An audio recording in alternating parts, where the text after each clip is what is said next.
O sea, el apóstata tiene que conocer primero al Señor antes de apostatar del Señor.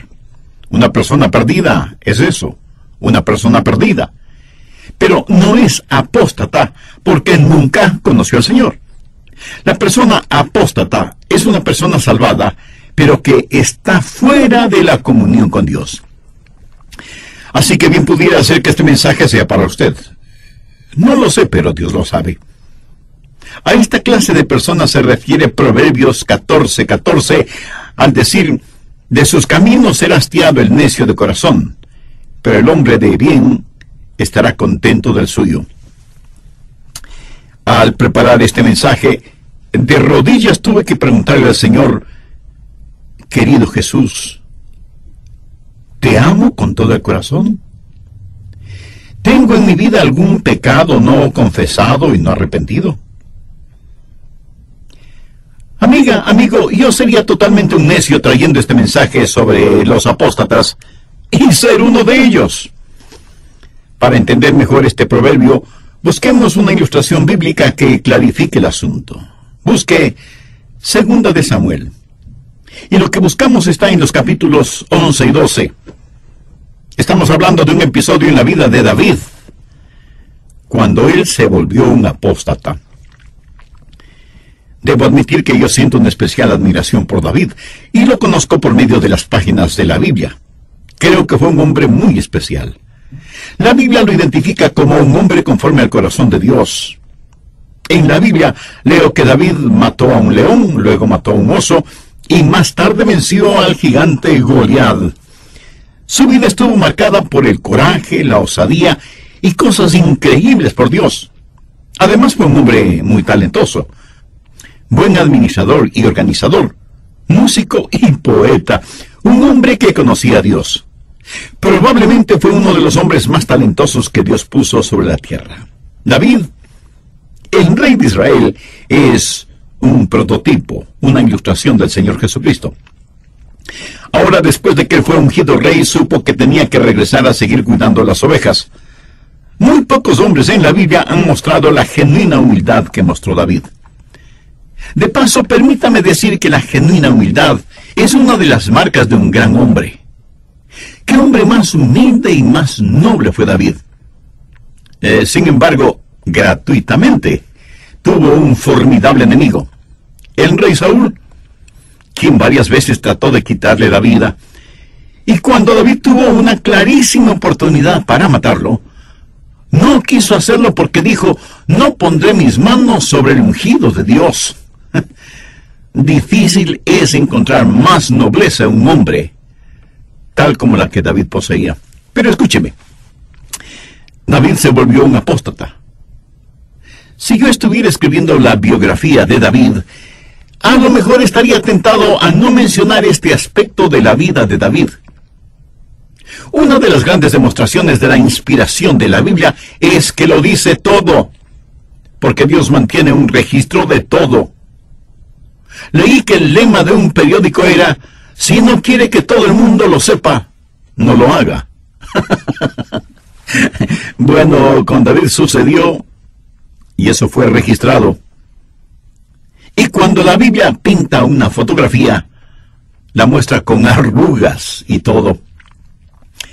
Recuerda a Alejandro el Grande, hombre que conquistó el mundo conocido de su época, antes de cumplir los 33 años, y que lloró porque ya no había nada más que conquistar. En uno de los retratos se lo presenta con la cabeza agachada, como si estuviera meditando. Pero aquellos que lo conocían dicen que tenía una cicatriz en su cuello y que con esa pose ocultaba esa cicatriz. Cuando la Biblia pinta el retrato de alguien, lo muestra con todos sus defectos e imperfecciones. Y eso es lo que vamos a ver en este horrible episodio en la vida de David. Ahora no quiero que olvide lo que ya he dicho acerca de David. Fue un hombre sabio, bueno, humilde, noble y valiente. Sin embargo, fracasó. Y eso debe servirnos de lección a usted, a mí, a todos nosotros. Porque ninguno de nosotros es más sabio ni mejor que David. Y difícilmente nadie podrá amar más a Dios de lo que David lo amó. Tampoco tenemos ni los talentos, ni las habilidades, ni los recursos que David tuvo. Sin embargo, fracasó. Y eso debe servirnos de advertencia frente a la posibilidad de apostatar. Bien, veamos 2 de Samuel, capítulo 11, que relata el proceso del pecado de David al cometer adulterio con Betsabé. Y para ocultar ese pecado, comete otro pecado mayor: asesinato. Así como lo oye, David cometió asesinato. Y me duele el corazón el decirlo, pero es la verdad. Si no supiera lo que dice la Biblia, estaría tentado a decir que David nunca conoció a Dios. Por eso pecó en forma tan horrible. Y esto debería servirnos de advertencia a todos. Pensemos en primer lugar acerca de la causa del fracaso de David. ¿Qué es lo que motivó todo eso? Veamos 2 de Samuel 11, 1. Aconteció el año siguiente, en el tiempo que salen los reyes a la guerra, que David envió a Joab, y con él a sus siervos y a todo Israel, y destruyeron a los amonitas, y sitiaron a Rabá. Pero David se quedó en Jerusalén. Notó esa última frase: pero David se quedó en Jerusalén. Llama la atención que David, el poderoso guerrero, envía a alguien más para que pelee las batallas que él debía estar peleando contra los enemigos de Dios y de su pueblo. Por lo tanto, el primer paso en el fracaso de David fue el pecado de descuido. David se volvió descuidado en las cosas de Dios. Había sido tan bendecido, había ganado victoria tras victoria, que ya no ve la necesidad de ir a la guerra. Y envía a Joab, mientras él, olvidándose de su armadura, se queda ociosamente en el palacio. La Biblia nos advierte que, como buenos soldados de Jesucristo, debemos sufrir penalidades y no volvernos descuidados, porque siempre estamos en constante batalla. Algunos creyentes han servido al Señor por tanto tiempo. El Señor les ha dado tantas victorias que piensan que la guerra ya se terminó, y se vuelven descuidados y ya no quieren sufrir las penalidades del combate. Y al volverse descuidados, bajan la guardia protectora y son presa fácil de cualquier tentación. Y eso es exactamente lo que sucedió con David. Veamos 2 de Samuel 11, verso 2. Y sucedió un día, al caer la tarde, que se levantó David de su lecho y se paseaba sobre el terrado de la casa real, y vio desde el terrado a una mujer que se estaba bañando, la cual era muy hermosa. Aquí encontramos varias cosas interesantes. Note que David se levantó de la cama prácticamente al anochecer, o sea, cuando todos se preparaban para ir a dormir. David se levantaba de su cama. ¿Qué hacía David durante el día? Pues nada. Y le puedo asegurar que uno puede cansarse más si no tiene nada que hacer que trabajando. Y por no tener nada que hacer, seguramente David se acostaba al mediodía y, claro, al anochecer se despertaba, ya no tenía sueño y se levantaba de su cama. Hay un refrán que dice: una mente que no tiene nada que hacer es el mejor taller del diablo. Cuídese de la ociosidad, de la holgazanería. Se suponía que David debía estar en la batalla, pero resulta que está durmiendo, pasando el tiempo descuidadamente, y Dios no quiere que nadie esté ocioso ni sea un holgazán. El pecado del descuido, en el caso de David, lo llevó en segundo lugar a ser negligente. Veamos nuevamente 2 de Samuel 11:2. Y sucedió un día, al caer la tarde, que se levantó David de su lecho y se paseaba sobre el terrado de la casa real, y vio desde el terrado a una mujer que estaba bañándose, la cual era muy hermosa. ¿Qué vemos aquí? Descuido de sus obligaciones como rey y negligencia de conducta. Miró a la mujer. Y alguien me dirá: pero él no pudo evitar el mirarla. Tiene toda la razón. no pudo evitar el mirarla la primera vez. Escuche, la palabra vio en este versículo significa que se quedó mirándola intensamente. Regocijó sus ojos en lo que estaba mirando. Fue negligente y bajó su guardia espiritual. Mire lo que dice Isaías 33, la parte final del verso 15 y el principio del verso 16. El que cierra sus ojos para no ver cosa, éste habitará en las alturas. Mi amigo, hay veces cuando usted tiene que tapar sus oídos y cerrar sus ojos. Usted no puede mirar algo negativo sin que le afecte. Usted no puede mirar a una mujer y codiciarla sin que esto le afecte. David no tiene ni la menor idea de lo que va a pasar. Él piensa que todavía tiene una muy buena relación con Dios, y por eso, como muchos de nosotros, se volvió descuidado, negligente, diciendo lo que no debía decir, mirando lo que no debía mirar, teniendo relación con gente con la cual no debía relacionarse, y haciendo cosas que jamás debió hacer. Tenemos entonces, primero, el pecado del descuido. Segundo, el pecado de la negligencia. Y tercero, el pecado de la compulsión. Según de Samuel 11:3, envió David a preguntar por aquella mujer y le dijeron: aquella es Betsabé, hija de Elián, mujer de Urías Heteo. Dejemos en claro lo siguiente. David no planificó todo esto. Vio a esta hermosa mujer, preguntó quién era, actuó por compulsión y de pronto se encuentra adulterando con esa mujer. Si una hora antes de que él se paseara por el terrado de su casa, alguien le hubiera dicho que iba a adulterar, David probablemente se hubiera enfurecido. Quiero que note cómo Satanás empujó a David poco a poco hasta que se volvió un apóstata. Primero descuido, luego negligencia, y por último compulsión. Sabía que en cada persona hay tres personas. La persona que usted es este momento, la persona que podría ser para Dios y la persona que podría ser para el diablo. Muchos de nosotros no pensamos en la propensión hacia el mal que hay en nuestro corazón. Muchos no nos damos cuenta de las profundidades de la depravación a las que podemos llegar, aún siendo hijos o hijas de Dios. Y no faltará alguno que con cierto orgullo me diga: yo no, pastor.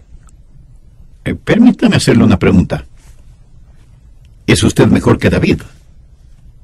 David fue uno de los hombres más grandes que han vivido, pero se volvió descuidado y negligente en su caminar y relación con Dios. Dio por descontado que Dios le seguiría dando victorias. Dejó de lado las cosas de Dios y se volvió indolente, indiferente y holgazán. Compulsivamente hizo algo por lo cual tuvo que arrepentirse toda su vida. Ahora quiero que note que este acto compulsivo de David hizo que se volviera duro y hasta cruel. Betsabé quedó embarazada. Y David sabe que tiene que ocultar su pecado. Ya sabe que Betsabé está casada con Urías el Heteo, quien está en el frente de combate dirigiendo el ejército de David. Así que David planifica el traer a Urías para que pase unos días con su esposa.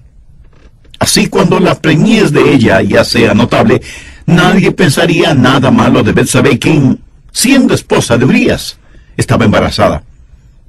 Pero este plan de David fracasó. Urías era tan leal a David que cuando le trajeron del frente de batalla, en vez de ir a su casa y pasar la noche con su mujer, se durmió junto a la puerta del dormitorio de David para proteger a su rey. David intentó otras cosas, tratando de que Urías fuera a pasar con Betsabé, pero nada dio resultado. Entonces decidió que Urías debía morir antes de que supiera que Betsabé estaba embarazada, porque sabría de inmediato que ella había adulterado. Así que David llamó a Joab, el comandante de sus tropas, y le ordenó que pusiera a Urías en el sitio más peligroso del combate, y que cuando Urías estuviera peleando contra los enemigos, Joab debía retirar sus tropas y dejar a Urías completamente solo para que los enemigos lo mataran. Entonces David podía decir que Urías murió como un héroe en el frente de batalla. Lo verdaderamente trágico de todo esto es que Urías era amigo de David, y como jefe de las tropas del rey debería haber contado con la protección de David, pero no fue así. Escúcheme, cuando David cometió adulterio con Betsabé, ese fue un pecado de sangre caliente, por así decirlo. Pero cuando ordenó la muerte de Urías, ese fue un pecado a sangre fría. El primero fue un pecado de compulsión. El segundo fue un pecado de depravación, de callosidad espiritual. Esa fue la causa de la apostasía de David. Ahora veamos el costo de esa apostasía. Busque Proverbios 28:13. El que encubre su pecado no prosperará, mas el que lo confiesa y se aparta alcanzará misericordia. Hubiera sido extraordinario que David, tan pronto como pecó de esa manera, se hubiera acercado y arrepentido, hubiera pedido perdón y misericordia, pero no fue así. Su corazón estuvo encallecido por su pecado y pasó todo un año sin confesar su pecado, todo un año tratando de ocultar su pecado. Busque el Salmo 32:1. Bienaventurado aquel cuya transgresión ha sido perdonada y cubierto su pecado. David por fin comprendió y tenía que haber estado ya en paz con Dios para poder decir eso. Y porque se supo perdonado, pudo también decir, bienaventurado el hombre a quien Jehová no culpa de iniquidad y en cuyo espíritu no hay engaño. Y luego lo que sigue diciendo en el Salmo 32 no es más que el testimonio de lo que él vivió durante un año. Veámoslo. Verso 3. Mientras callé, se envejecieron mis huesos en mi gemir todo el día. David está confesando que mientras trató de ocultar su pecado en forma física, envejeció prematuramente. Así como un corazón justo y alegre es medicina para el alma, el pecado es el veneno para la vida. Por su pecado, David se sentía absolutamente miserable. ¿Cómo se siente usted cuando peca? ¿Le molesta la conciencia o está tan encallecida su alma que ya no oye la voz del Espíritu de Dios? ¿Tiene usted una relación personal e íntima con Dios por medio del Señor Jesucristo? Estamos estudiando un muy triste episodio en la vida del rey David. Como base bíblica estoy utilizando Proverbios 14:14 y los capítulos 11 y 12 de Segunda de Samuel. Vimos que el primer paso en el fracaso de David fue el pecado de descuido. David se volvió descuidado en las cosas de Dios. El segundo paso en el fracaso de David fue el pecado de la negligencia. Al descuidar sus obligaciones como rey, se volvió negligente en su conducta. El tercer paso en el fracaso de David fue el pecado de compulsión. Sin embargo, en el Salmo 32 encontramos el quebrantamiento que experimentó David. Bienaventurado aquel cuya transgresión ha sido perdonada y cubierto su pecado. Bienaventurado el hombre a quien Jehová no culpa de iniquidad y en cuyo espíritu no hay engaño. Y en el versículo 3 David declara, mientras callé, se envejecieron mis huesos en mi gemir todo el día. Por su pecado, David se sentía absolutamente miserable. Bien, continuemos con el material para hoy. Verso 4. Porque de día y de noche se agravó sobre mí tu mano.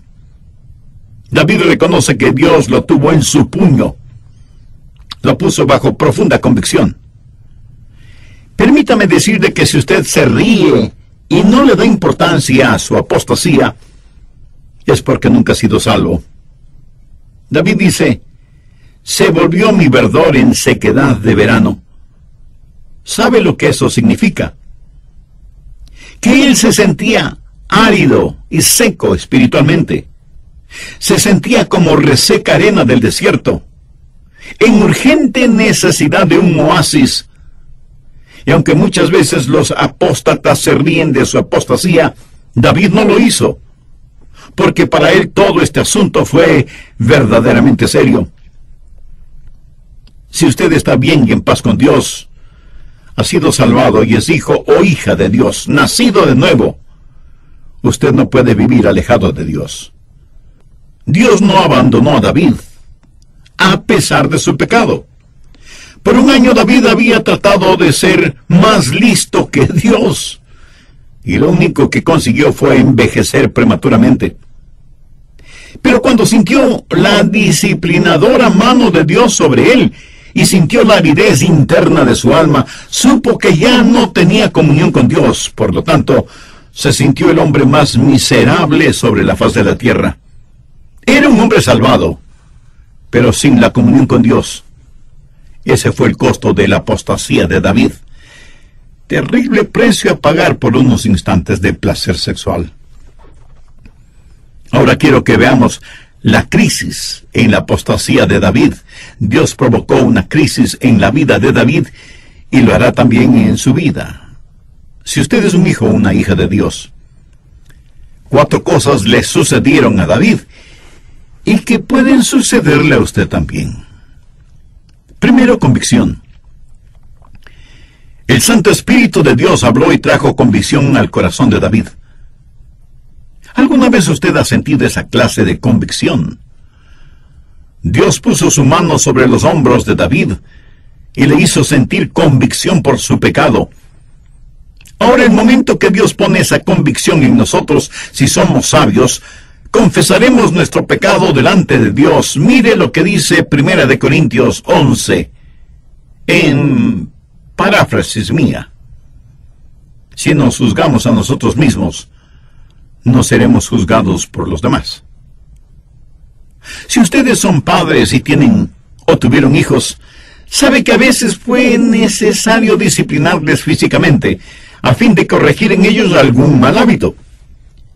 Pero los disciplinó motivado por el amor que Él les tenía y les tiene. Y aun con la disciplina física, les dice a sus hijos, les amamos. Y la Biblia dice que si nos juzgamos a nosotros mismos, no les damos a los otros la oportunidad para que nos juzguen, porque siempre o casi siempre nos juzgarán equivocadamente. Si tenemos la suficiente honestidad para decirle a Dios que hemos pecado y le pedimos perdón, Dios nos perdonará porque Él nos dio la convicción de nuestros pecados. En lo relacionado con David, él no actuó de esa manera, por lo que Dios tuvo que actuar de otra manera. Segundo, castigo. Dios tuvo que empezar a castigar a David. Y eso es lo que se refleja en el Salmo 32. La Biblia dice en Hebreos 12:6, porque el Señor al que ama disciplina y azota a todo el que recibe por hijo. Si usted está viviendo en pecado y se ufana porque Dios no le hace nada, es porque a lo mejor usted no es salvo realmente. Mire el verso 8 de Hebreos 12. Pero si se os deja sin disciplina, de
ha leído en la Biblia la historia de Balaam.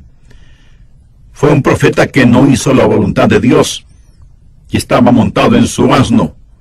Y el asno vio en el camino a un ángel de Dios y se asustó y presionó la pierna de Balaam contra las rocas, lastimándole. Balaam se disgustó tanto por esto que comenzó a golpear muy fuertemente al pobre animal. Dios le dio al asno el poder sobrenatural para hablar. Y el asno le dijo a Balaam: ¿por qué me golpeas? ¿Acaso no te he servido fielmente? Y en ese momento los ojos del profeta fueron abiertos y pudo ver al ángel que estaba en medio del camino con una espada desenvainada. Y el ángel le dijo al obstinado profeta: si hubieras avanzado un poco más, te habría matado. Mi amigo, un hijo o una hija de Dios solo puede avanzar hasta cierto punto antes de enfrentar la muerte. Anote 1 de Juan 5:16. Si alguno viere a su hermano cometer pecado que no sea de muerte, pedirá, y Dios le dará vida. Esto es para los que cometen pecado que no sea de muerte. Hay pecado de muerte por el cual yo no digo que se pida. Hay pecado de muerte. Un apóstata solo puede llegar hasta determinado punto antes de que Dios le llame. Una madre puede llevar a su pequeño hijo a una fiesta de cumpleaños y estando allí, el muchacho empieza a abrir los regalos que no le pertenecen, ala el pelo de las niñas, dice malas palabras y así por el estilo, y aunque su mamá trata de corregirle, él se comporta pésimamente. ¿Qué hará esa madre? Le dirá a su hijo: vamos a casa. No voy a permitir que sigas portándote mal y avergonzándome. ¿Sabe?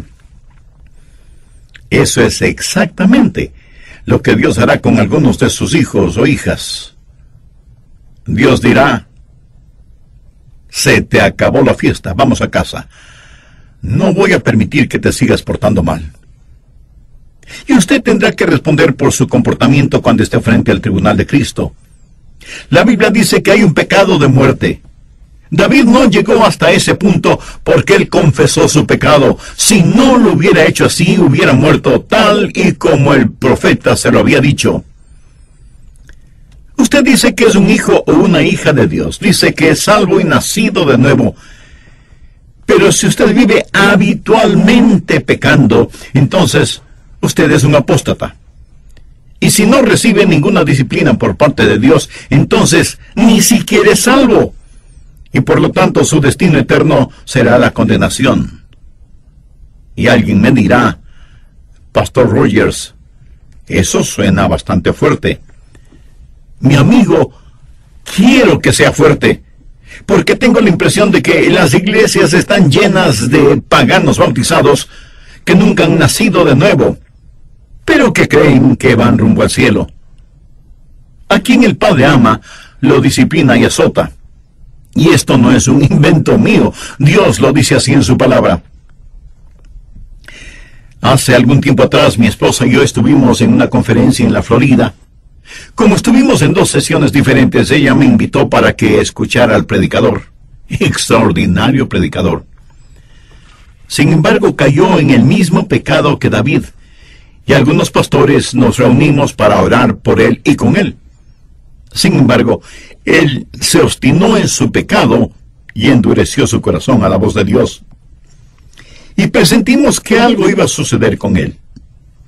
Días después supimos que mientras él estaba de pie junto a su auto, vino otro vehículo a toda velocidad, chocó violentamente contra su carro y le quitó la vida. Un hombre de Dios que había apostatado de Dios. Amigo, usted no puede jugar de esa manera con Dios. He conocido a muchos que fueron llamados a la presencia de Dios habiendo desafiado a Dios y sin arrepentirse. ¿Qué pasó con la apostasía de David? Por favor, busque el Salmo 89. Lo escribió David, porque él sabía que Dios era un Dios que respetaba los pactos.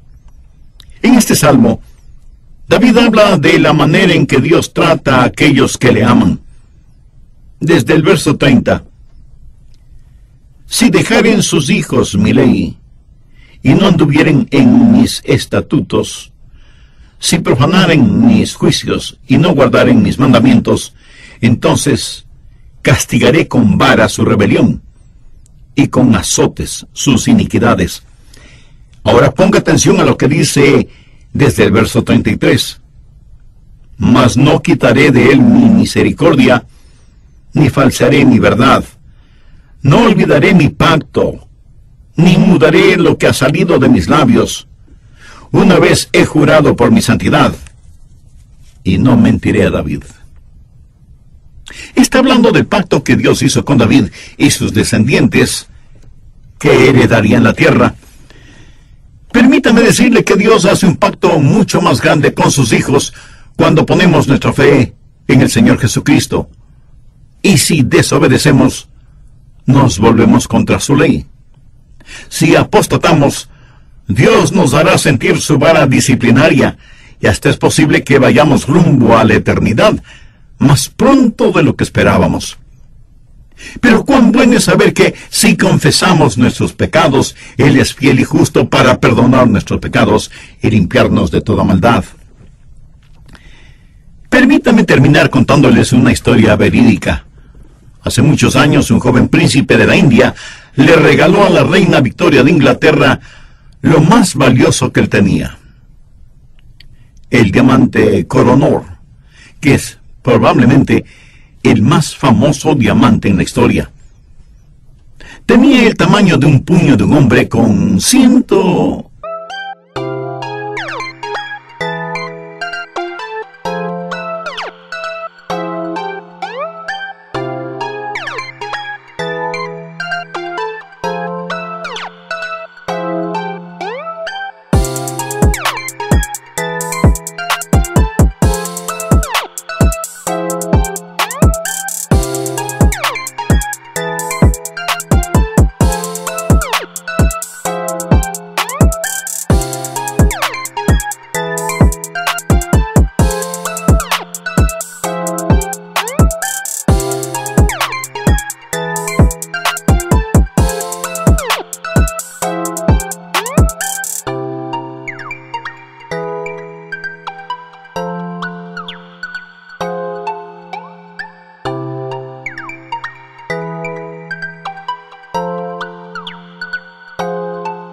Los guardianes, un tanto recelosos, miraron a la reina como pidiendo aprobación. Ella, con una sonrisa, les dijo que sí. Entonces el príncipe, con ese enorme y hermoso diamante en sus manos, se acercó a la reina y le dijo: Majestad, cuando le regalé este diamante, era solo un jovencito que no entendía a plenitud lo que estaba haciendo. Pero lo hice con la sinceridad y el corazón de un niño.